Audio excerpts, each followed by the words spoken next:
अब वो परमात्मा का जो शिष्य था वो कहने लगा, शारदा एक बात बता भगतनी, मैं कितना दुखी था, मेरे जितना दुखी संसार में कोई नहीं था, और मैंने आत्महत्या करने की सोच ली थी सपरिवार। एक ऐसे ही परमात्मा के भगत ने आकर मुझे बताया कि आप हमारे गुरुजी के पास चलो। मुझे भी ऐसे धक्का सा लगा था कि मैं ब्राह्मण नकली और एक दानव के पैर पकड़ूंगा। फिर उस भगत ने बताया कि भगवान, आप मानते हो परमात्मा किसी भी रूप में कहीं भी आ सकता है, और आपको ये पता लग जाए कि ये दानक जो है ये भगवान है, तो आप क्या करोगे? कहने लगे भगवान है तो हम अवश्य जाएंगे, लेकिन दानक भगवान नहीं, दुल्हा भगवान नहीं हो सकता। मैंने भी बहुत वाद विवाद किया था और मरा पड़ा था, सारे दुख ऊपर थे, लेकिन फिर भी इस मान बढ़ाई, इस ब्राह्मणपन ने मेरे को कति आकड़ बना रखा था।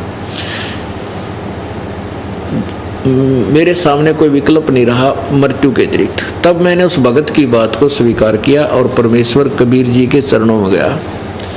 उसी दिन से मुझे राहत मिलनी प्रारंभ हुई, और मेरे रिश्तेदार ये ब्राह्मण जिनको तू अपना मानती है, ये के कहेंगे, इन्होंने मुझे 10 पैसे 10 रुपए देना बंद कर दिया था। रिश्तेदार भी मुंह मोड़ कर बैठ जाते थे, दूर से देखते उसकी शक्ल बदल जाती थी कि ये कंगाल आ गया, 10 रुपया ने सेध देगा, पैसे मांगन आया होगा।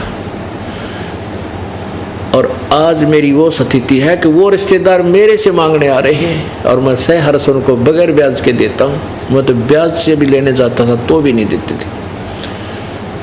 और मैं आपसे विनम्र प्रार्थना करता हूँ, क्योंकि आप हमारी नाती हो, आप जन्म बर्बाद मत करें। आज तू ब्राह्मणी है, कल न के बेरा कौन सी जूनी में जाएगी, गधी बनेगी, कुतिया बनेगी, फिर ये ब्राह्मण तेरी जाति यही दरिद्राई रह जाएगी। ऐसे करड़े करड़े वचन और सत्य वचन बताकर वो उठ कर चल पड़ा कि मैं तो तेरा पानी भी ना पीऊँ, तो इतनी नफरत करती है भगवान से। उठ कर आ गया। अब फिर शारदा ने सोची भाई बात तो कुछ न कुछ है, क्योंकि और भी परमात्मा भेजता रहता अपने संदेश वाहक, अपना संदेश भिजवाता अपनी आत्माओं के पास। एक दो ने और ऐसा ही कहा, तो शारदा ने सोची कि अब के अगर आसपास, मेरे घर के आसपास कोई सत्संग होगा तो मैं परीक्षार्थ जाऊंगी, अपने मुंह पर घूंघट काट कर जाऊंगी, कोई पहचान ना ले कि मैं बामड़ी हूँ। क्योंकि कबीर परमात्मा के पास तो अधिकतर जुलाहे लोग या अन्य छोटे मोटे जो गरीब से व्यक्ति होते थे, दूसरी जाति वाले, वह भी आते थे। तो उसने सोचा कि मैं अपना ऐसा वेशभूषा बनाकर जाऊंगी, मुझे पहचान ना ले कोई कि ब्राह्मणी आ गई। और यदि कबीर जी ने मेरे सिर पे हाथ रखा और मैं स्वस्थ होगी, मुझे राहत मिल गई, तो मैं शरण पकड़ लूंगी, समाज न नहीं देखूंगी। अब परमात्मा कहते हैं सो चल छिद्र मैं करूं अपने जन के काज। अरण्यक सिपू जो मार दूं नरसिंह धर लूं साज। तो उस परमात्मा का संदेशा मिला शारदा को। क्या मिला कि शारदा आज यहाँ एक कबीर नाम का संत आ रहा है और वो सत्संग करेगा, चल लगी सत्संग में। अब उसके तो कान खड़े हो गए।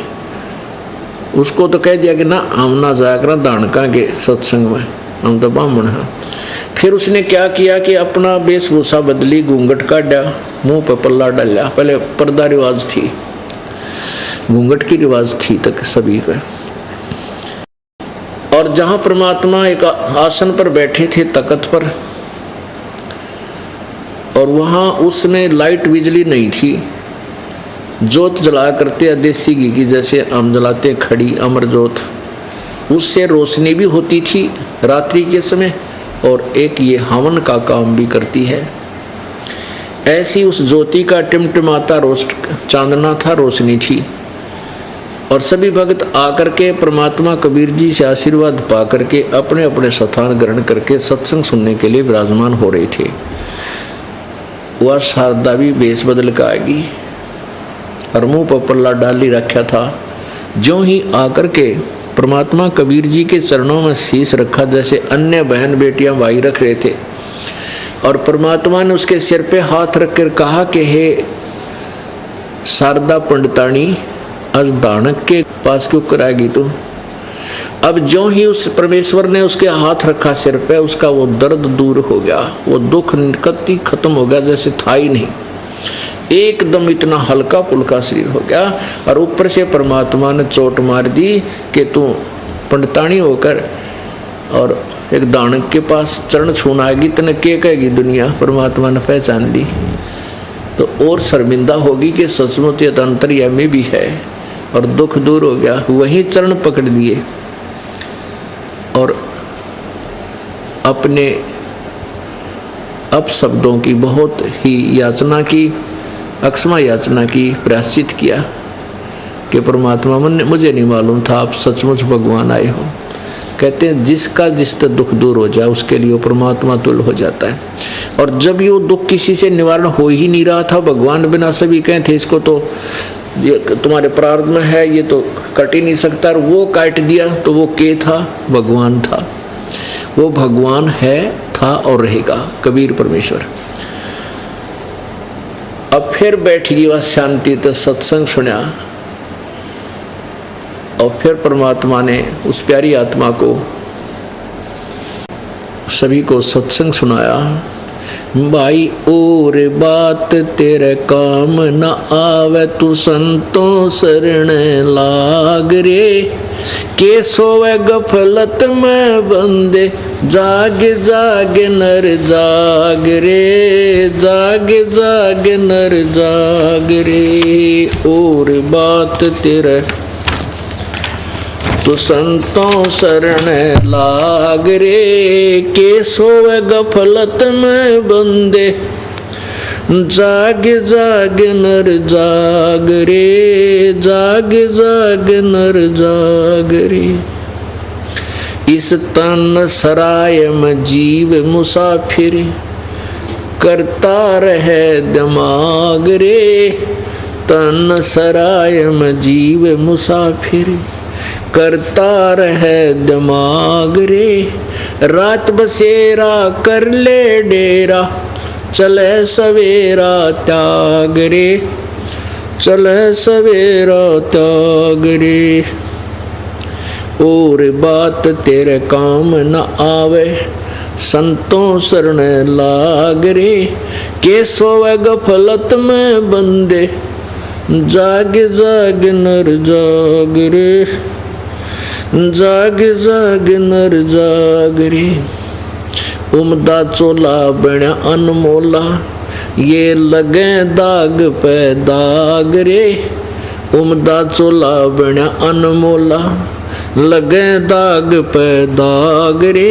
2 दिन की गुजरान जगत में, क्यों जले बिरानी आग रे, क्यों जले बिरानी आग रे। और बात तेरे काम न आवे, तू संतों शरण लाग रे। के सोवे गफलत में बंदे, जाग जाग नर जाग रे, जाग जाग नर जाग रे। कुबद कांचड़ी चढ़री चित पे आग रे।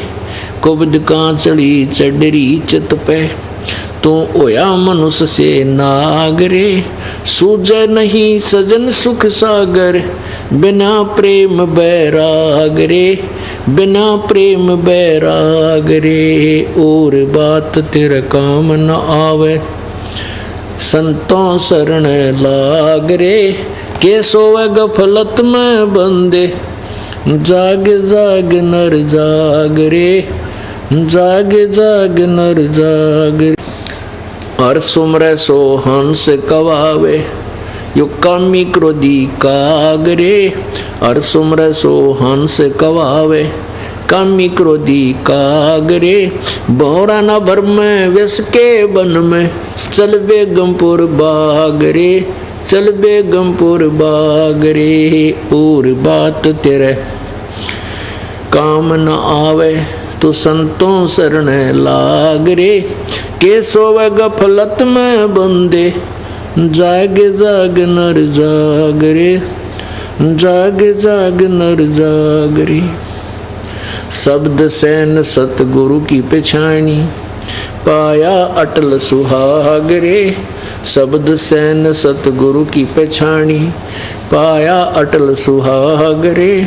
नितानंद महबूब गुमानी, परगटे पूर्ण बाग रे, परगटे पूर्ण बाग रे। और बात तेरे काम न आवे, तू संतों शरण लाग रे। के सोवे गफलत में बंदे, जाग जाग नर जाग रे, जाग जाग नर जाग रे। परमेश्वर कबीर जी सत्संग के द्वारा अपनी प्यारी आत्माओं को सुना रहे हैं। ये एक आपने जो शरीर मिला है आपको, ये कुछ समय के लिए आपने किराए पर प्राप्त किया है। परमात्मा ने ही आपका ये 5 तत्वों का महल बनाकर, ये सरा बनाकर आपको दे रखी है, धर्मशाला चलती फिरती। और ये आपको कुछ समय के लिए प्राप्त है। जितना आपने किराया दे रखा है इसका, जितने आपके संस्कार हैं। और इस तन सराय में जीव मुसाफिर, ये जीव एक यात्री है और एक रात्रि के लिए इस धर्मशाला में रुका है। ये जीवन जो है एक रात्रि है, और जब ये जीवन समाप्त होगा तो आपका यो सपना टूटेगा और ये आपका शरीर यहाँ से खत्म हो जाएगा। इसको छोड़ के आप चले जाओगे, आपका किराया पूरा हो जाएगा। तो क्या बताते हैं, रात बसेरा कर ले डेरा, तू चले सवेरा त्याग रे। इस मनुष्य शरीर को प्राप्त करके आप गफलत में सो रहे हो। कौन सी गफलत है? अज्ञान रूप अंधकार में, और इस मोह ममता की नींद में आप गहरे सो रहे हो। आपको जगाने के लिए परमात्मा स्वयं भी आते हैं और हमारे जैसे दास की भी ड्यूटी लगाते हैं आपको जगाने के लिए। और जो पुण्यात्मा होते हैं वो जाग जाते हैं और अपने मूल काम को प्रारंभ कर देते हैं, जो मनुष्य जीवन का होता है, आत्म कल्याण का, सत्य भक्ति करने वाला जो काम है, उस कार्य को भी वो तुरंत शुरू कर देता है। तो क्या बताते हैं कि रात बसेरा कर ले, इस तन सरा में जीव मुसाफिर, करता रहे दिमाग रे। आप अपने विचारों से सब सेट होए बैठे हैं, मैं न्यू कर दूंगा, मैं न्यू कर दूंगा, ऐसे कर दूंगा, एक कोठी बनाऊंगा, एक कार ले लूंगा, और वो तो चल ले ले, जो तेरे भाग में मिल जाएगा। लेकिन परमात्मा की भक्ति में भी थोड़ी रुचि बना। अब जैसे हमने कितने दिमाग में, अपने दिमाग में के सोच रखा है। एक व्यक्ति जा रहा गया किसी कामवश और वापस नाइट सर्विस से आ रहा रात के 1 बजे कि जल्दी जा करके ऐसा करूँगा, घर पहुँचूँगा, वहाँ ऐसा करूँगा, वो लाऊँगा, फलाना दे के आना, उसको ले के आना। रास्ते में एक्सीडेंट हो गया, वहीं मर गया। अब वो सारे आगे के पुल बांध रहा था, वह सारे दरे दराए रह गए। तो परमात्मा कहते हैं, यदि तू मेरी शरण में होता, और चलो यात्रा तक करनी है थी, काम भी करने ही हैं, एक तो वो आने जाने का जो समय तुझे लगा भगवान की भक्ति करता जाता, भक्ति करता आता, जिस कामवश आप गए हो वो काम तो वहाँ जाने पर ही होना था। बीच में जो 2 घंटे 3 घंटे सफ़र 4 घंटे का था, 3-4 का आने का था, वो परमात्मा की भक्ति में लगा सकते थे यदि आपके पास ये मंत्र होता तो, ये नाम होता। और फिर आपके ऊपर ऐसी आपत्ति जो बीच में मृत्यु होती, ये टल जाती, आपके वह काम भी ठीक होते।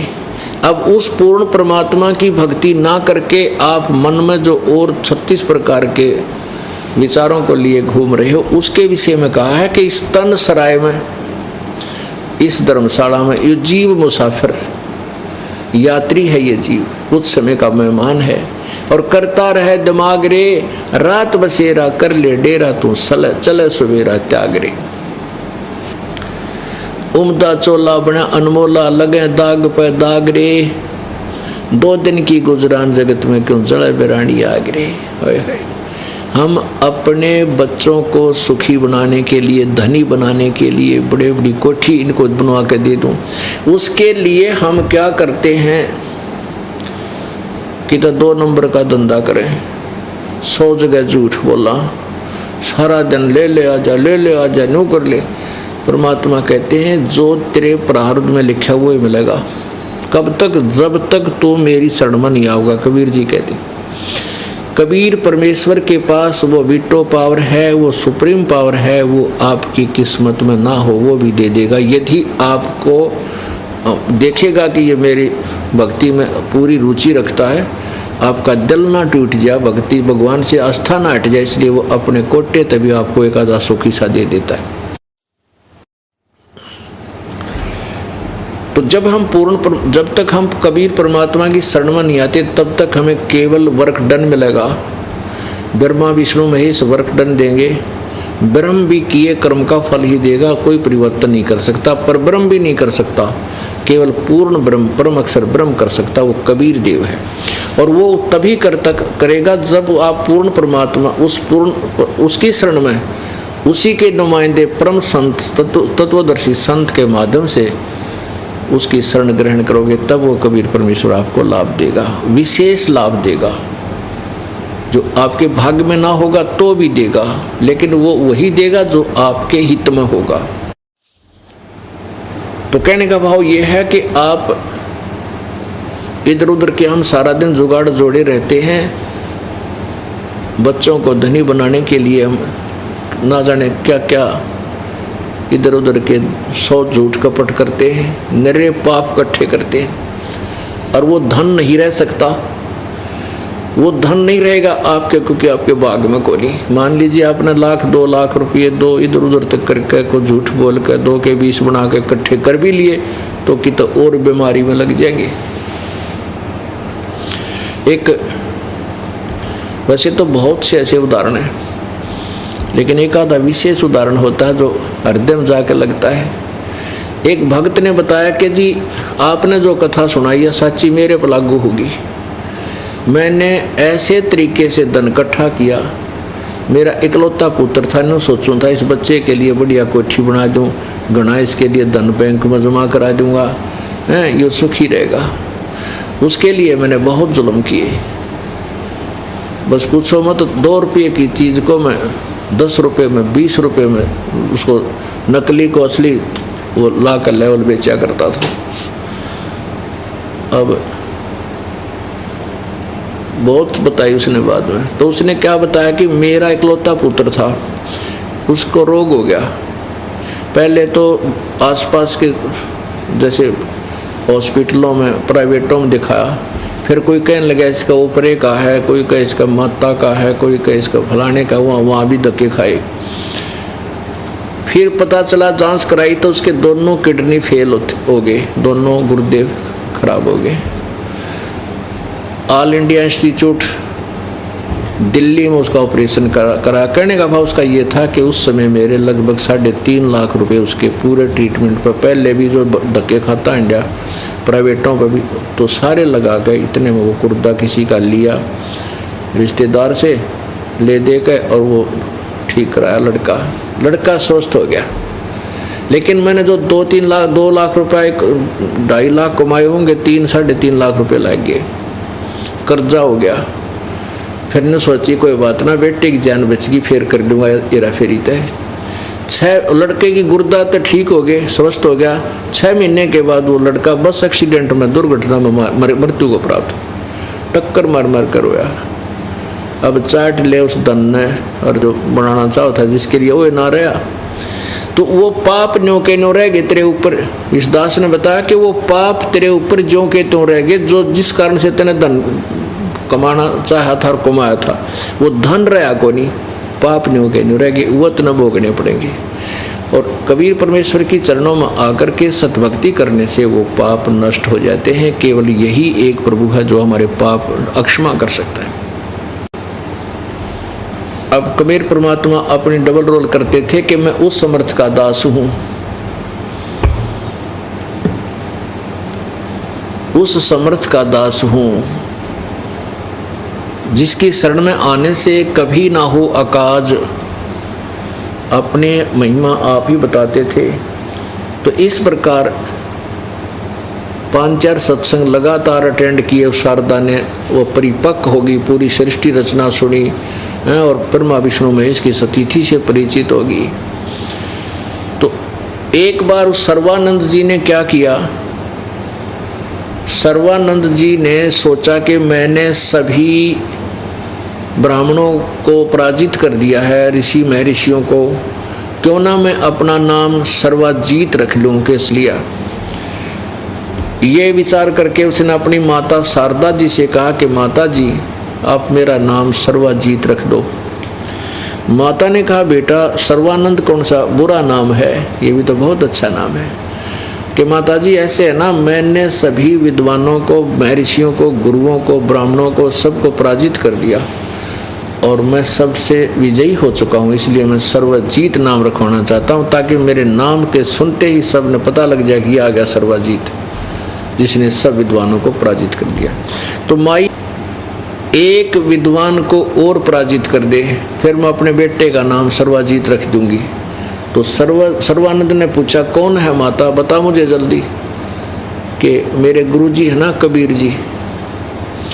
अब परमात्मा का जब नाम लिया शारदा ने तो उसको पता चला था कि सर्वानंद को, और वो कहा करता माँ तने तो जो है ना हमारी इज्जत माटी में मिला दी, कहाँ फंस गई, कि चलेगी तो क्या कहेगी दुनिया।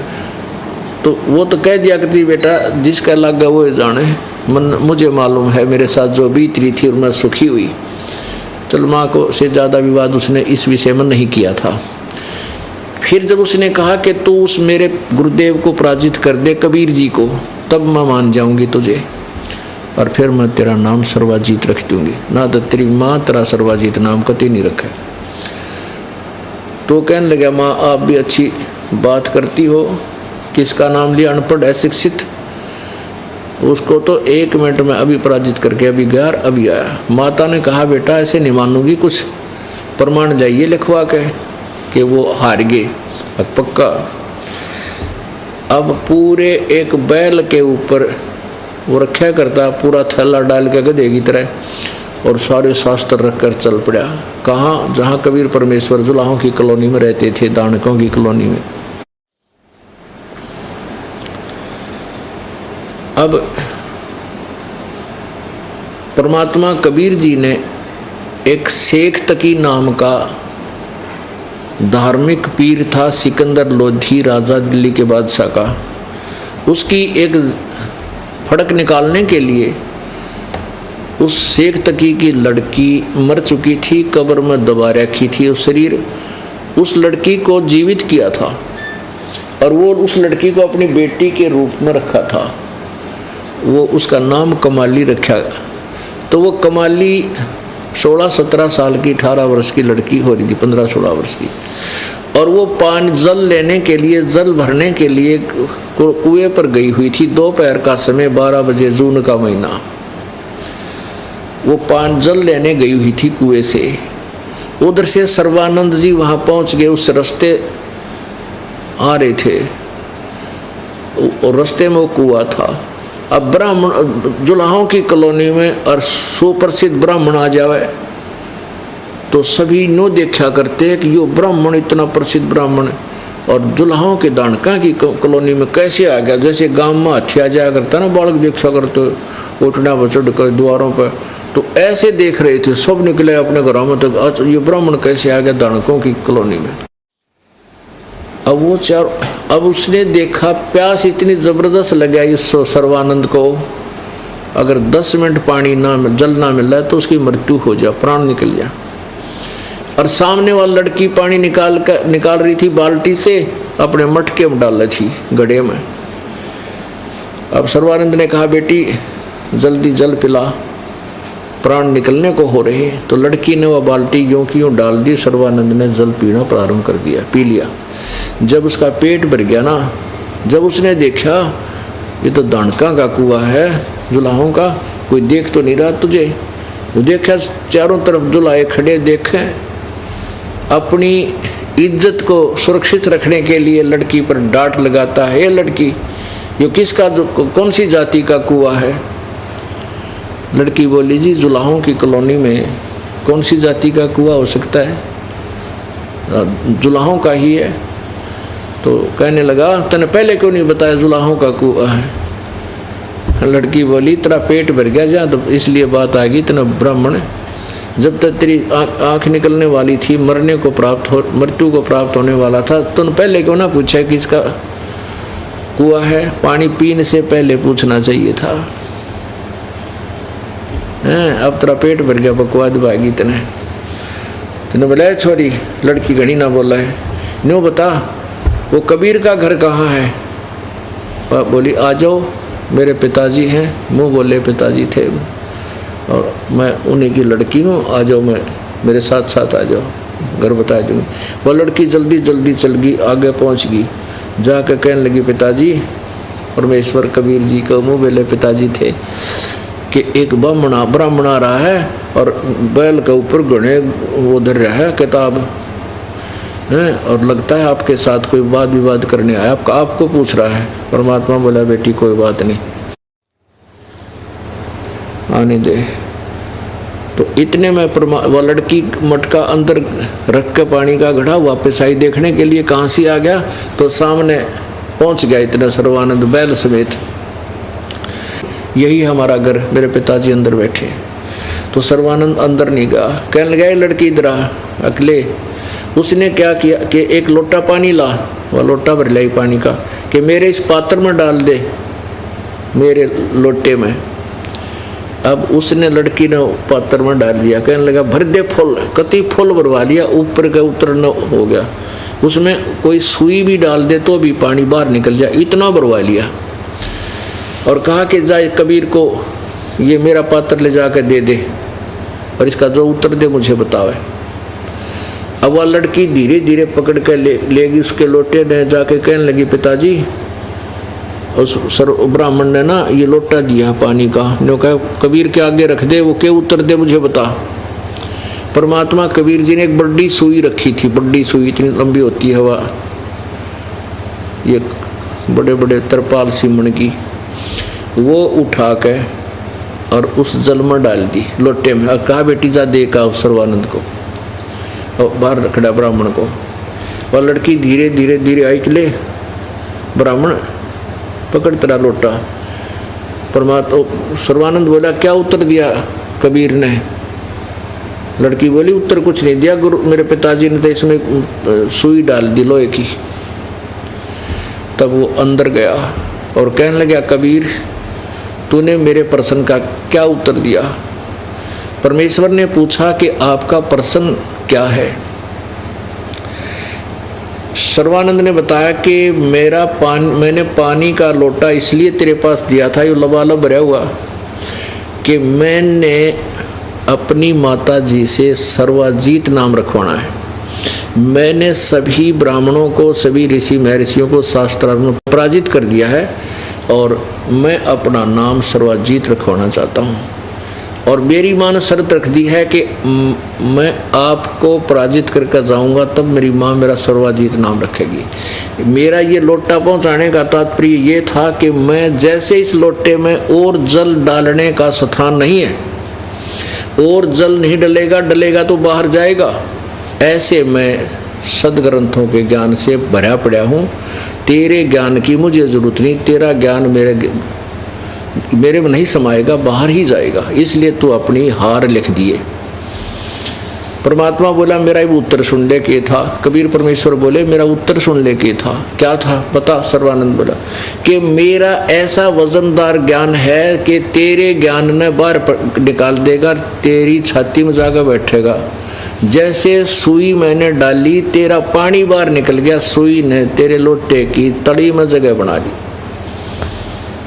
ऐसे मेरा जो तत्व ज्ञान है तेरे ज्ञान को बाहर फेंक देगा सारे को और तेरे अंदर समा जाएगा। अच्छा ऐसा कैसा ज्ञान है? तू मेरे शास्त्रार्थ कर, ये कर। तो ऐसा जब सुना कि भी योग शास्त्रार्थ करने आ रहा है तो जुलाहे लोग इकट्ठे हो गए कि उस कॉलोनी में तो वो जुलाहे थे। अब सर्वानंद ने कहा कि प्रसन्न करो, प्रसन्न करो। परमात्मा ने कहा कौन ब्रह्मा का पिता है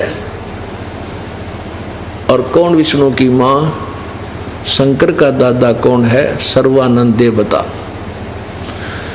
तो क्या कहता है, सर्व इसका ब्रह्मा विष्णु महेश अजरो अमर है, इनके कोई माता पिता नहीं, सर्वेश्वर महेश्वर कालेश्वर सब कुछ नाम दर दिए और सर्व सृष्टि रचान हर ये हैं, इनके कौन माता पिता, देखो देखो ये क्या बात कर रहा है। तो परमेश्वर ने कहा कि आपके पास विष्णु शिव पुराण है, हक है। सर्वानंद कहने लगा है कि उसमें देखो निकाल के रुद्र संहिता अध्याय 5, 6, 7 इसमें क्या लिखा है। अपने आत्माओं, इन दुष्ट आत्माओं ने आंखों देखकर भी जनता को सच्चाई नहीं बताई। किन्होंने? इन नकली गुरु और ऋषि महर्षियों ने अपने अभिमानवश। अब देखिएगा शिव पुराण में आज से 600 वर्ष पहले परमात्मा ने बताई थी, जो कि इन सदग्रंथों में विद्यमान है। ब्रह्मा विष्णु महेश के माता पिता हैं। ये देखिएगा श्री शिव पुराण, गीता प्रेस गोरखपुर से प्रकाशित है। संपादक है हनुमान प्रसाद पोदार, मुद्रक प्रकाशक एवं मुद्रक गीता प्रेस गोरखपुर, गोविंद भवन कार्यालय कोलकाता का संस्थान। इस रुद्र संहिता में क्या लिखा है ये देखिएगा। ये है रुद्र संहिता,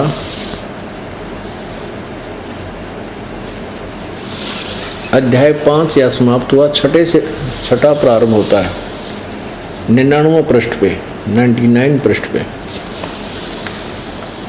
ब्रह्मा जी ने कहा, ब्रह्मन देव श्रोमणे, यानी ब्रह्मा जी ने अपने पुत्र नारद से बता रहे हैं, देव श्रोमणे तुम सदा समस्त जगत के उपकार में लगे रहते हो, तुमने लोगों के हित की कामना से बहुत उत्तम बात पूछी है। जिस समय समस्त चराचर जगत नष्ट हो गया था, सर्वत्र केवल अंधकार ही अंधकार था, न सूर्य दिखाई देते थे, न चंद्रमा, अन्य ग्रहों और नक्षत्रों का भी पता नहीं था, न दिन होता था न रात, अग्नि पृथ्वी वायु आदि कुछ भी नहीं थे।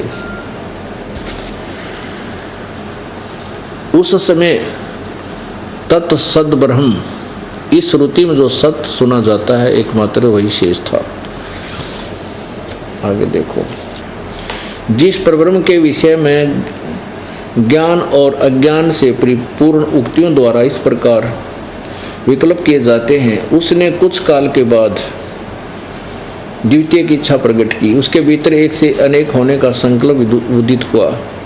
तब उस निराकार परमात्मा ने अपनी लीला शक्ति से अपने लिए मूर्ति की कल्पना की। जो मूर्ति रहित परब्रह्म है उसकी मूर्ति भगवान सदाशिव है, भगवान सदाशिव हैं।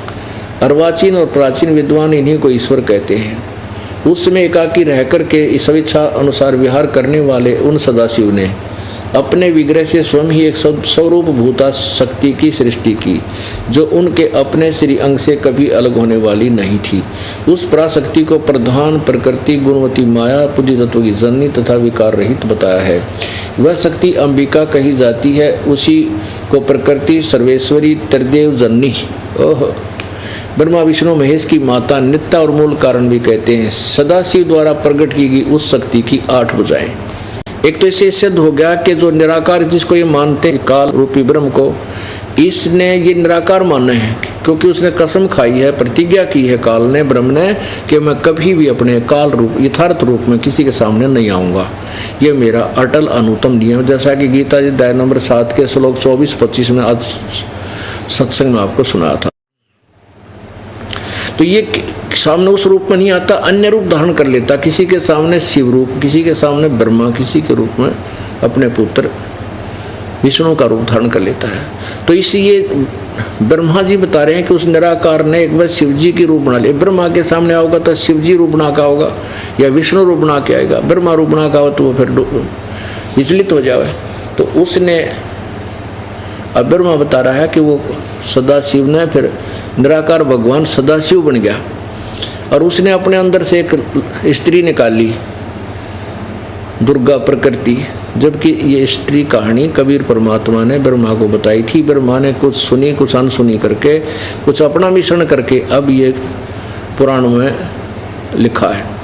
इसका वास्तविक यह है, कबीर परमेश्वर ने उस काल ने जब ये दुर्गा को खा लिया था, अंदर उसके पेट में चली गई थी, परमेश्वर कबीर जी ने आकर के उसके शरीर से निकाली थी। अब ये ब्रह्मा जी ने अपने हिसाब से अटकल ला कर बताई है, पर सच्चाई कुछ हद तक है। अब क्या कहता है कि उस काल के शरीर से निकली दुर्गा, इसको प्रकृति भी कहते हैं, तीनों देव की जननी है, ये 8 भुजा वाली है। आगे देखो, ये शक्ति के 8 भुजाएं हैं। नाना प्रकार के आभूषण उसके श्रीअंगों की शोभा बढ़ाते हैं। वह देवी नाना प्रकार की गतियों संपन्न और अनेक प्रकार के अस्त्र शस्त्र धारण करती है। एकाकिनी होने पर भी वह माया संयोग वसात अनेक हो जाती है। जैसे 3 रूप धारण और कर लिए थे, लक्ष्मी, सावित्री और पार्वती का। और वे जो सदाशिव है उन्हें परम पुरुष ईश्वर, शिव शंभु और महेश्वर कहते हैं। वे अपने सारे अंगों पर भस्म रमाए रहते। उन काल रूपी ब्रह्म ने, ये काल रूपी ब्रह्म है जिसको सदाशिव कहते हैं, इस काल रूपी ब्रह्म ने एक समय शक्ति के साथ, ये नाथ शब्द कल्प है, शक्ति के साथ शिवलोक नामक क्षेत्र का निर्माण किया। उस उत्तम क्षेत्र को काशी कहते हैं। वह परम निर्वाण या मोक्ष स्थान है जो सबके विराजमान। ये प्रिया और प्रियतम रूप शक्ति और शिव जो परमानंद रूप हैं उस मनोरम क्षेत्र में नित्य निवास करते हैं। काशीपुरी परमानंद रूपणी है मुने शिव और शिवा ने। शिव इस काल ने, शिवा इस दुर्गा ने।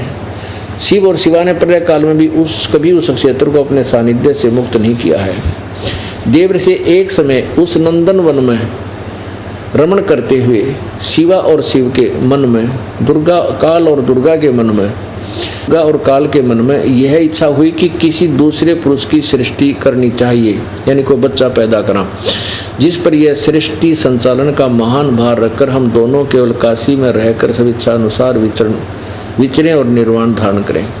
ऐसा विचार करके, ऐसा निश्चय करके शक्ति सहित सर्वव्यापी परमेश्वर शिव ने अपने वाम भाग के 10वें अंग पर अमृत मल दिया। फिर तो वहां से एक पुरुष प्रकट हुआ, उसका नाम केदराही ने पति पत्नी व्यवहार किया दोनों ने। फिर वहां से क्या वो बच्चा उत्पन्न, उसका नाम क्या रखा? शिव ने कहा वत्स, व्यापक होने के कारण तुम्हारा विष्णु नाम विख्यात हुआ। परमात्मा बोले पढ़ कर देख और सुना दे सबने। अब उसने संस्कृत में लिखा हुआ था, सारा पढ़ लिया और सच्चाई जो की तो नहीं सुन कहा, कहने लगा नहीं ऐसा कहीं नहीं लिखा, और पढ़ भी लिया। आगे देखो फिर ब्रह्मा की उत्पत्ति, ये 6वां अध्याय समाप्त हुआ। 7वां ब्रह्मा जी कहते हैं देव से तत्पश्चात कल्याणकारी परमेश्वर शाम सदाशिव ने पूर्वोत्पन्न करके मुझे अपने दाहिने अंग से उत्पन्न किया। यानी उसी तरह जैसे विष्णु पति पत्नी विहार से विष्णु उत्पन्न किया, ऐसे मैं भी उत्पन्न किया। अब आगे देखो, अब यहाँ अनुवाद करता विचलित हो जाता है कि शिव से शिव की उत्पत्ति कैसे लिखूं, ज्ञान तो इनको था नहीं। लेकिन चोर चोरावे तुमबड़ी गाड्डे पानी में, वो गाड्डे हुआ ऊपर आवे नो सच्चाई छानी ना। अब यहाँ देखिएगा, अब 9वां अध्याय प्रश्न नंबर 110 पर, यही रुद्र संहिता। इस प्रकार ब्रह्मा विष्णु और रुद्र इन तीनों देवताओं में गुण हैं, परंतु शिव गुणातीत माने गए। अब यहाँ 4 हो गए, एक ब्रह्मा, एक विष्णु, एक रुद्र यानी शंकर, और एक इनका बाप शिव, दुर्गा इनकी माता। अब परमात्मा ने फिर बताया कि देवी पुराण निकाल, उसके 3रे स्कंद अध्याय नंबर 4, 5, 6 में देखो उसमें क्या लिखा है। अब वह भी पढ़ी न्यो की न्यो पाई। लेकिन कहते हैं राज तजना सहज है, सहज त्रिया का ने, और मान बढ़ाई ईर्षा दुर्लभ तजनाई। अपने मान बढ़ाई के लिए जनता को भ्रमित कर देना उन्होंने उचित समझा, और सत्य उसको उजागर नहीं करना चाहा। कहने लगा झूठ बोलता है, कहीं ऐसा नहीं लिखा है। और फिर उसने जो कोई श्लोक सलाह घोट रखे थे किसी और पुराण के या कोई वेद के मंत्र थे, वो संस्कृत बोलनी शुरू कर दी। 1 घंटे तक संस्कृत बोलता रहा। अब उस समय 2 विद्वानों का फैसला कौन करते थे? जनता, जिसने कहने का ज्ञान नहीं, वो ताली बजा देते थे किसी के हक में, और वाह वाह वाह, तो वो विजयी हो जाता था। न्यू भट्ठा बैठ जाता है, शास्त्रार्थ ने न्यू नाश कर रखा था। अब उन जुलाहा व्यक्तियों ने जो अशिक्षित थे, उन्होंने सर्वानंद की सुनकर वह राम एक कंटिन्यूस धारावाहिक संस्कृत जिसको वो स्वयं भी समझ नहीं सकते थे, और कह दिया वाह सर्वानंद, वाह सर्वानंद, वाह वाह। तो कबीर साहब पराजित कर दिए और वो डांगर विजयी हो गया, वो सर्वानंद। एक समय एक किसान का लड़का 6ठी कक्षा में पढ़ा करता। पहले 6ठी कक्षा से अंग्रेजी शुरू होया करती, 7वीं में 6ठी 7वीं में पढ़ा था। रविवार का दिन पिता के साथ बैलगाड़ी में बैठा हुआ खेतों में जा रहा था। सामने से एक अंग्रेज अपनी मोटर कार से आ रहा था। उसने उन गाड़ी वालों को हाथ से इशारा देकर रुकवाया, वो रुक गए और उनसे अंग्रेजी में बात करने लगा कि मैंने उस गांव जाना है, क्या मैं ठीक जा रहा हूँ, इंग्लिश बोल के। अब वो लड़का जो था वो अंग्रेजी पढ़ा करता, पिताजी के सामने अंग्रेजी में ऐसे याद कर रखे थे, वो सुनाया करता, सिक लीव पढ़ा करता, याद कर रहा था। तो पिताजी बोला, बेटा यू अंग्रेज के अंडी पाक रहा है, अंग्रेजी बोल कर सुनाओ, जानू हम नाती है कोई ना, मेरा बेटा भी तो अंग्रेजी जाने, सुना दे तो भी इसको, हम भी अंग्रेजी जानते। तो उस लड़के ने सिक लीव सुना दी, छुट्टी के लिए प्रार्थना पत्र इन इंग्लिश। अब वो सुनाने लग गया कि I am sick, I am ill today, I can not come to school, please grant me 1 day leave, your faithfully such and such, नाम बता दिया। अब उस अंग्रेज ने पूछा तो रास्ता वो सुना उसको, सिक लीव छुट्टी की प्रार्थना पत्र, तो माथे माथ मारा और अपना चलता अपना किसी मूर्ख से टकराया, पूछ रहा हूँ रास्ता, सुनाओ सिक लीव। तो उसके पिता ने अपने पुत्र की कमर थपथपाई, वाह बेटा तने मेरी इज्जत रख दी, और अंग्रेज बजा दिया अंग्रेजी बोल के। और लड़का बोला, पिताजी अभी तो माई बेस्ट फ्रेंड और याद था, ऐसे उसने सुन लेता था गाड़ी छोड़ के भाग जाता है। तो ये इसे परमात्मा पूछ रहा है कि इसमें क्या लिखा है, पढ़ के सुना, ब्रह्मा विष्णु महेश के माता पिता कौन है, और फिर वो तो सुनाया नहीं और बकवाद सुनाने लग गया और उससे विजयी हो गया। तो पुण्यात्माओं ऐसी यह बात बिगड़ रही थी अभी तक। तो परमेश्वर बोला, भाई ठीक है आप जीत गए, मैं हार गया। कबीर जी बोले, और ठीक है जा तो अपने घर में। सर्वानंद कहने लगे, ऐसे नहीं जाऊंगा, मैं लिखवा के लेके जाऊंगा, मेरी माँ ने कहा है। अगर लिख ले भाई, मैं तो अनपढ़ हूँ, अशिक्षित हूँ, आप लिख लो, मैं अंगूठा ला दूंगा। उन्होंने लिख लिया कि शास्त्रार्थ में सर्वानंद विजयी हुआ और कबीर जी पराजित हो गए। अंगूठा ला दिया और ले आया। अपनी माँ से कहने लगा, माँ देखा ना, गया और आया, मिनट में हरा दिया। उसकी माँ बोली, बेटा कुछ प्रूफ लाया तू, प्रमाण दिखा मुझे। कहने लगा, हाँ माता प्रमाण लाया हूँ, कागज। कहने लगे, पढ़ के सुना बेटा। वो पढ़ने लगा, उस लेख को क्या लिखा पाया कि शास्त्रार्थ में सर्वानंद हार गया और कबीर विजयी हुआ। उसकी माँ बोली, रे तूने कहा मैं जीत का है, तो हार का है बेटा। वो कहा, माता जी मैं कई दिन से शास्त्रार्थ में था, रात में सोया नहीं था, नींद आ गई थी, नींद में विचलित था, मेरे से गलत लिखा गया, अब दोबारा लिखवा के लाता हूँ। दोबारा लिखवा लिया। दोबारा गया तो कबीर परमेश्वर से कहा कि भगवान के हे कबीर जी, मेरे से गलती से उल्टा लिखा गया, मेरी माँ नहीं मान रही है, दोबारा लिखवाना पड़ेगा। कबीर जी बोले, लिख ले भाई। दोबारा लिख लिया कि शास्त्रार्थ में सर्वानंद विजयी हुआ, कबीर जी पराजित हुए। अंगूठा ला दिया। अब फिर जाकर देखा, अब उसने घर में प्रवेश करने से पहले फिर पढ़ा, कदे फिर उल्टा लिखा गया हो तो सही था। अंदर जाकर बोला, माँ सुनाऊं? सुना बेटा। उन्होंने फिर देखा, उसमें क्या पाया कि शास्त्रार्थ में सर्वानंद हार गया, आगे ना बोला। माँ बोली रे तू के ड्रामा कर रहा है, लिख के लावा है, केर सुनावे है क्या, तू तो फिर कह हार गया। ने बोला माँ इबका जाता हूँ, इबका फिर गया परमात्मा से, फिर वही प्रार्थना की। परमात्मा बोले लिख ले भाई, मेरे के गुठा कैसा है, फिर लिख दूँ, ला दूंगा।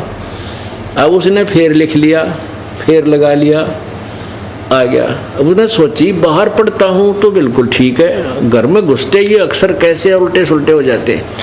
अब बाहर से लगा उसको पढ़ने, यानी चौखट से बाहर से देख रहा है, बिल्कुल अंदर भी प्रवेश हो गया। प्रवेश जब हो लिया घर में जाते ही बोला माँ सुनाऊँ, अक सुना। उसकी आंखों के सामने अक्षर चेंज हो गए, सर्वानंद हार गया और कबीर साहब विजयी हो गया। आंख फटी की फटी रहेगी जब अक्षर चेंज हुए उसकी आंखों के सामने। नो का नो बैठ गया, कति कर्जा का ऊपर लग गया। पर उसकी माँ बोली रे बोलता कोई ना विद्वान, सोना पट के लिखवा के लिया, कुछ नहीं बोला। ने बोला माँ पता नहीं क्या हो गया, ये अक्षर मेरी आँखों का आगे चेंज हो गए। ने बोले अरे तो झूठे, ये तो चेंज होने थे, भगवान सच्चा तो झूठ बोला, सच्चाई को नहीं माना तूने। उड़े पैर पकड़ दिया अपनी माँ के, हक माँ मेरे से गलती होगी। वो तो सचमुच भगवान पढ़े, अनपढ़ होकर के सारे सदग्रंथों को उंगलियों पर रट रखा है, और मैं अभिमान बस नहीं मान सका। उसकी माँ बोली भाई जा चाल बरा बेटा कल्याण करवा ले, तेरी बिरान माटी हो जाएगी, तू पशु बनेगा, और बेटा मेरे को देखा नहीं जाता तेरा दुख, तो किसका विद्वान है।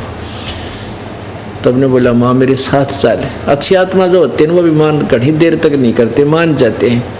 ने बोले मेरे साथ चल, और मैंने शर्म लगा है, मुझे नाम दिवाला। उन्हीं जुलाहों की कॉलोनी में वही विद्वान एक नंबर का ब्राह्मण, इसको ब्राह्मण कहते हैं, मान गया, चलो कहे सुने थे। फिर दोबारा गया, नाक रगड़ी, नाम ले लिया। अब सर्वानंद की कोई नहीं माने, नो कहे ब्राह्मण पागल हो गया, मूर्ख है, कुछ जुलाए का चेला बन गया, फिर निके पै दिया, इसने अपना बना लिया। अब उस सर्वानंद रिजेक्ट कर दिया पूरे ब्राह्मण समाज ने कि झूठा है, कपटी है। नो कहे ब्रह्मा विष्णु में इसके माता पिता कहीं नहीं लिखा। तो यो बात रोड़ा रानी रखनी थी परमात्मा ने, और सर्वानंद का कल्याण कर दिया। आगे किसी ने स्वीकार नहीं किया, क्योंकि यहाँ तक ये तत्व ज्ञान छुपा के भी रखना था और उस प्यारी आत्मा का कल्याण भी करना था। बोलो सतगुरुदेव सत सत। पूर्ण परमात्मा कबीर देव जी सर्वश्रेष्ठी रचनहार अपने यथार्थ ज्ञान को प्रदान करने के लिए इस काल के लोक में समय समय पर प्रकट होते रहते हैं। काल भगवान ने सर्व सदग्रंथों के विपरीत ज्ञान पूरे मानव समाज में फैला दिया गया है। उस अज्ञान को समाप्त करने के लिए परमेश्वर स्वयं आते हैं। वे परमात्मा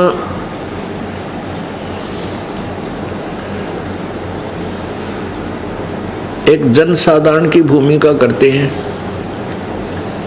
कुछ समय के लिए मेहमान तौर पे, मेहमान रूप में, एज ए गेस्ट, अतिथि रूप में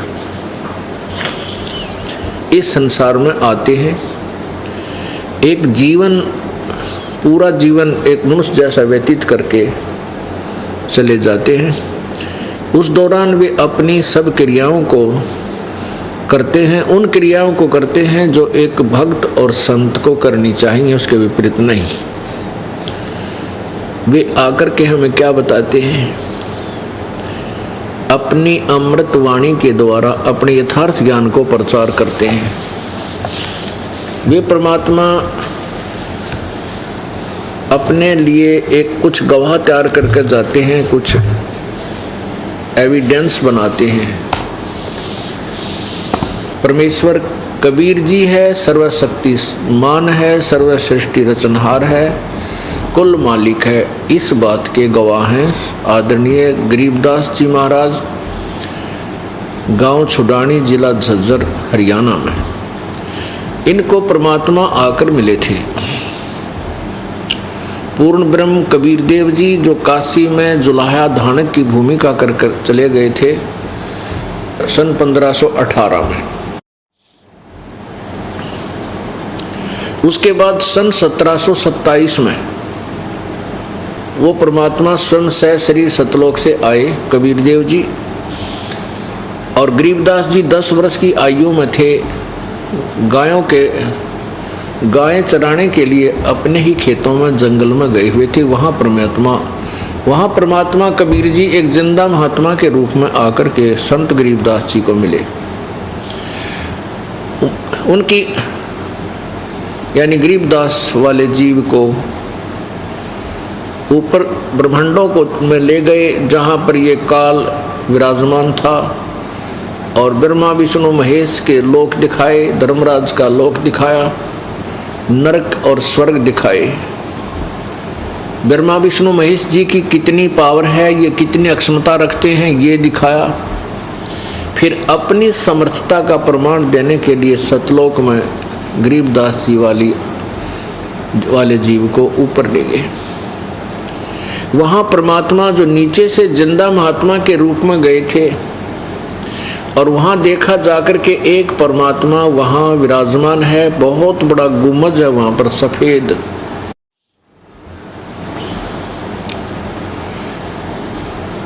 जैसे मंदिर नुमा होते हैं। मंदिर का जो छोटा सा बना देते हैं, वो गुम्बद होता है, ऊपर से गोल टाइप होता है, ज़्यादा लंबी चोटी नहीं है उसकी। उसके अंदर परमात्मा का तख्त है, सिंहासन है, और वहाँ नीचे से गए हुए उस जिंदा महात्मा के रूप में प्रकट परमात्मा कबीर जी ने अपने ही दूसरे स्वरूप जो तेजों में शरीर है, जिसके एक रोमकूप में करोड़ सूर्य करोड़ चंद्रमा मिला दे इतनी रोशनी है, यानी वो उन चंद्रमा और करोड़ चंद्रमा करोड़ सूर्यों की रोशनी भी फीकी रह जावे, इतना एक रोमकूप का प्रकाश है परमेश्वर कबीर देव का, अर्थात सत्य पुरुष का। तो नीचे से जो गए थे जिंदा महात्मा के रूप में डबल रोल कर रहे थे प्रभु, वहां जाकर के चंवर जो परमात्मा के वहां चंवर रखा था, उस चंवर को उठाकर के सत्कार करने के लिए अपने ही दूसरे स्वरूप जो तेजो में स्वरूप के ऊपर चंवर करने लग गए। गरीबदास जी ने सोचा कि परमात्मा ये है जो तख्त पर बैठा है, जो सिंहासन पर विराजमान है, बहुत ही तेजों में शरीर है इसका परमेश्वर का। इतना वो सोच ही रहे थे कि ये जो नीचे गया था ये कोई इसका नौकर होगा, ये जिंदा महात्मा इस भगवान का नौकर होगा, सेवक होगा, दास होगा, अनुयायी होगा। इतना सोच ही रहे थे। इतने में क्या हुआ कि जो भगवान तेजों में शरीर युक्त है वो तख्त पर बैठा था, वो खड़ा हुआ, वो परमेश्वर खड़े हुए, और जो नीचे से जिंदा महात्मा के रूप में गए थे कबीर देव जी, वो पूरे अनंत कोट ब्रह्मांडों के मालिक के उस सिंहासन पर विराजमान हुए।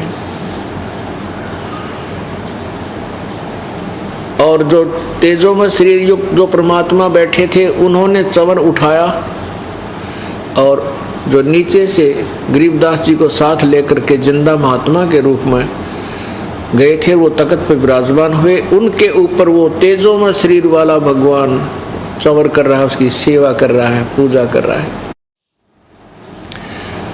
अब गरीबदास जी सोच ही रहे थे कि ये क्या हुआ कि भगवान और इस भगत पर, इस संत पर सेवा चंवर कर रहा है, इसका सत्कार कर रहा है, सम्मान कर रहा है। इतने में वो तेजों में शरीर उस जिंदा वाले शरीर में समा गया।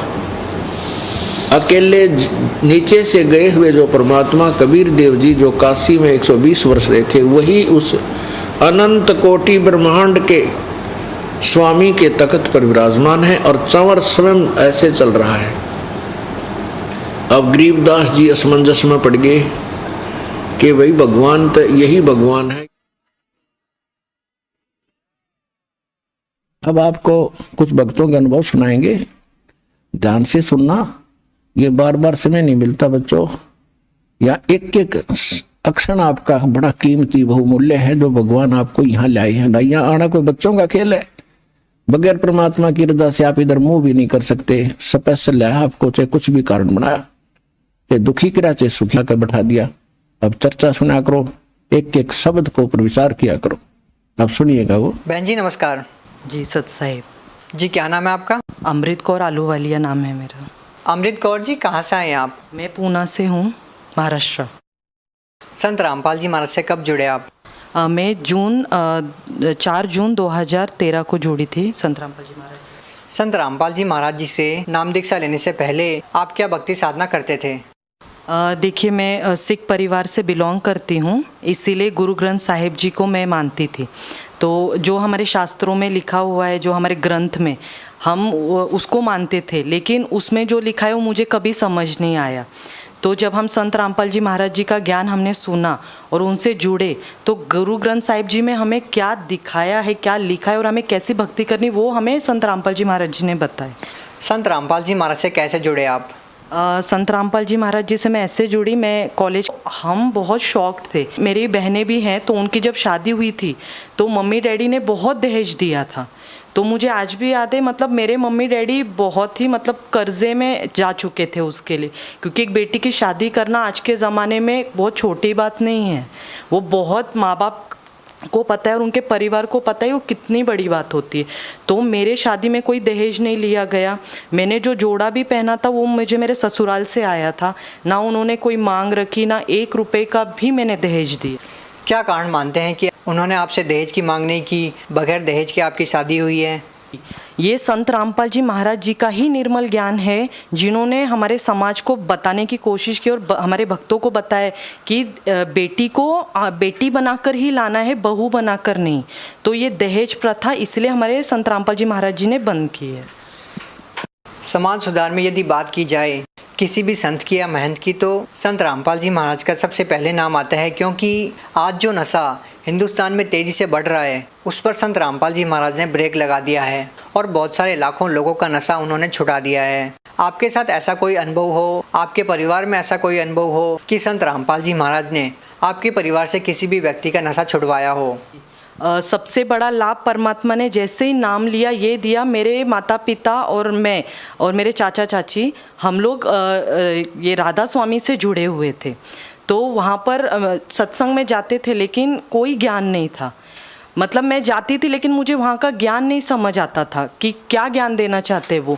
वहाँ पर बताया जाता था कि आप परमात्मा आपको परीक्षा लेने के लिए भेज रहे हैं, फिर उसके बाद में आपको परीक्षा देनी है, शरीर चेंज का आना है। मतलब ये इसका कोई मीनिंग नहीं, मीनिंगलेस था मेरे लिए ज्ञान। तो मेरे डैडी फिर भी नशा करते थे, वहाँ पर बताया जाता था नशा नहीं करो, लेकिन मेरे डैडी ने नहीं छोड़ा। जैसे ही संत रामपाल जी महाराज जी से हम जुड़े, वो दिन और आज का दिन है, हमें भक्ति ये नाम दीक्षा लेकर आज 4 साल हो चुके हैं पूरे। मेरे डैडी ने फिर से कभी सिगरेट की तरफ या शराब की तरफ देखा भी नहीं है। आखिर लोग जब दूसरे पंथों में होते हैं, दूसरे संतों से जब नाम दीक्षा लेते हैं, तो उन मर्यादाओं का पालन क्यों नहीं करते? और जब संत रामपाल जी महाराज से नाम दीक्षा लेते हैं और नशा छोड़ देते हैं, नाम दीक्षा लेते हैं और दहेज देना बंद कर देते हैं, ऐसा कैसे है? ये हमारे संत रामपाल जी महाराज जी पूर्ण परमात्मा है और जो इनका ज्ञान है ये निर्मल ज्ञान है और शास्त्रों के अनुसार भक्ति बताते हैं। तो जैसे इस ज्ञान को हम समझते हैं, विद प्रूफ्स देखते हैं, हमें तुरंत हमारी आत्मा को पता चलता है कि ये ज्ञान जो है ये निर्मल है और ये ज्ञान 100% प्योर ज्ञान है। ये ज्ञान हमें और कहीं नहीं मिलेगा। तो जितना हो सके इस भक्ति को करके मोक्ष प्राप्ति का है। अभी जैसे मैं कॉलेज लाइफ में थी, तो जो कॉलेज लाइफ है, education, youngsters only knows the word is enjoyment, they don't know भक्ति। तो यंगस्टर्स को होता है कि भक्ति की एक एज होती है जो कि बहुत ही गलत है। मैंने अपने जीवन के 23 साल वेस्ट किए हैं, तो मैं जानती हूँ कि भक्ति में आने के बाद भी मैं आज पछताती हूँ कि मैंने अपने 23 साल क्यों वेस्ट किए, मुझे परमात्मा जल्दी क्यों नहीं मिले। फिर भी नो अदर देन लेस परमात्मा मुझे मिल गए और आज मैंने जो अपना कॉलेज के बाद की जो लाइफ है, परमात्मा ने इतने अच्छे से, क्योंकि एक हस्बैंड होता है, एक लड़की की हमेशा अरमान होते कि हस्बैंड उनको जो शराब ना पिए, जो उनके साथ मारपीट ना करे और जो उनका ख्याल रखे, ऐसा होने चाहिए। तो संत रामपाल जी महाराज जी के अनुयायी है, जो भगत है, वो बिल्कुल भी शराब, मांस, तंबाकू जैसे चीज़ों को हाथ भी नहीं लगाते, देखते भी नहीं हैं। तो एक लड़की के लिए और क्या चाहिए? आज हमारे कॉलेज में हम देखते हैं ड्रग्स, कोकेन, सिगरेट, डिस्को जाना, पब्स जाना, यही फैशन में है। तो एक्चुअली मैं यंगस्टर्स को ये बताना चाहती हूँ कि हमारी लाइफ बहुत थोड़ी है, हमें इस लाइफ में जितना जल्दी हो सके भक्ति करके जुड़ना है, वो भी सही भक्ति करके जुड़ना है। जब हम भक्ति करेंगे तब परमात्मा हमें मोक्ष का मार्ग दिखाएंगे और हमें मोक्ष मिलेगा। बिना भक्ति के कोई भी मार्ग में मोक्ष नहीं है। जब एक संत सभी लोगों पर प्रश्न चिन्ह खड़ा करेगा, उसके लिए समस्या पैदा होना एक लाजमी बात है। क्या संत रामपाल जी महाराज को इस तरह से सभी लोगों पर इस तरह से प्रश्न चिन्ह खड़ा करना चाहिए था? क्या इस तरह से कटघरे में खड़ा करना चाहिए था? सर, आपने हमारे संत रामपाल जी महाराज जी को संत कह के संबोधित किया है, तो पहले तो आप संत का मतलब समझ लीजिए कि संत का मतलब होता है जो सच बताता है, सच को सामने लाने वाला। यदि एक संत अगर करप्ट लोगों को करप्ट नहीं बोलेगा तो फिर वो संत कैसे?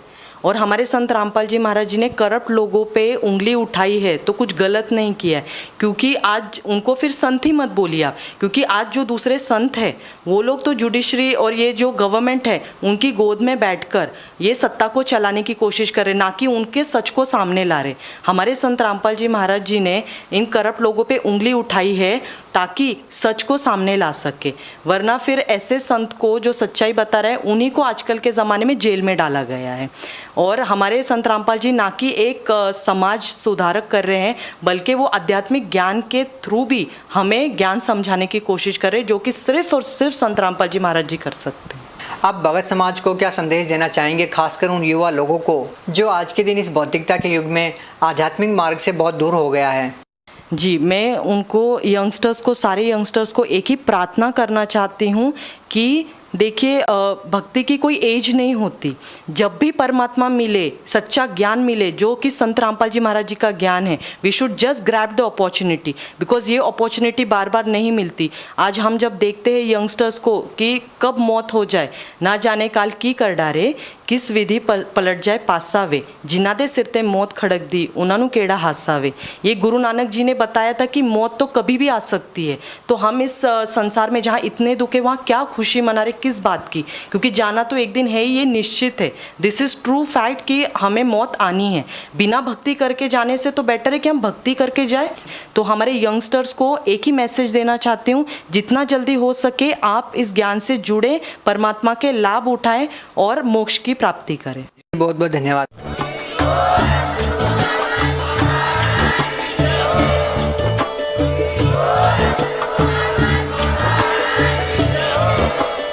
आप सुन रहे थे जगत गुरु तत्वदर्शी संत रामपाल जी महाराज जी के मंगल प्रवचन। अधिक जानकारी के लिए विजिट कीजिए हमारी वेबसाइट www.jagatgururampalji.org। संत रामपाल जी महाराज जी के शुभ आशीर्वाद से पूरे विश्व भर में 500 से भी ज्यादा नाम दीक्षा केंद्र हैं, जिन पर संत रामपाल जी महाराज जी द्वारा ऑनलाइन निशुल्क नाम दीक्षा दी जा रही है। अपने नजदीकी नाम दीक्षा केंद्र का पता करने के लिए संपर्क करें 8222880541।